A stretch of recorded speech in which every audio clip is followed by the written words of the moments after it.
మా చిన్నమ్మ దినాలకు పోతే దినంలో సర్వింగ్ చేసేటోళ్ళు పీజీలు చేసినటువంటి వాళ్ళండి, పీజీలు చేసినటువంటి వడ్డిస్తున్నారు. ఏంటంటే కెమెరా ఫోటో తీస్తుంటే ఇట్లా వీడియో తీస్తుంటే అన్న తీయకుంటారు. ఎందుకంటే అన్నతో ఉన్న వీడియో ఉంటే వెళ్ళిపోతుంది, మా ఊరి దాకా పోతుంది. మా ఊర్లో పోతే మా ఇంట్లో కనుక చూస్తే బాధపడతారన్నా.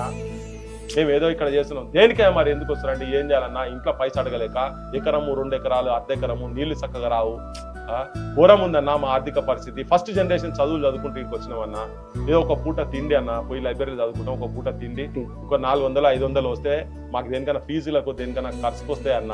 వద్దన్నా తీయకని చెప్పి 5 మంది అండి. ఎక్కడ పోయినా మీరు కాకతీయ యూనివర్సిటీ, మీరు వరంగల్లో పోండి, మీరు మీ కెమెరా పట్టుకొని పోండి ఎప్పుడన్నా. మీరు ఎక్కడ పోయినా కానీ క్యాటరింగ్ వాళ్ళ దగ్గర చూస్తే ఒక 5-6 మంది పిల్లలు కంపల్సరీ కాకతీయ యూనివర్సిటీ వాళ్ళు పీజీ చేసే వాళ్ళు ఉంటారండి.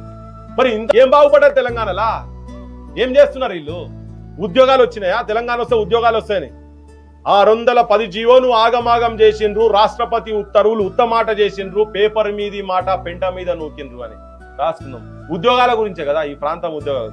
ఓ ఎంఏ చేసే సమ్మన్నా, ఓ ఎంఎస్సి చేసే సదన్నా, మన బతుకులు బజార్లో పడ్డాయో, నౌకరీ రాని ఎంకన్నా, మన తెలంగాణ ఆగమాయరో, ఇట్లా పాటలు పాడుకుంటూ పోయినా కదండి. ఇయ్యాలకి అదే పరిస్థితి ఉన్నది కదా. మరి ఇచ్చిండ్రా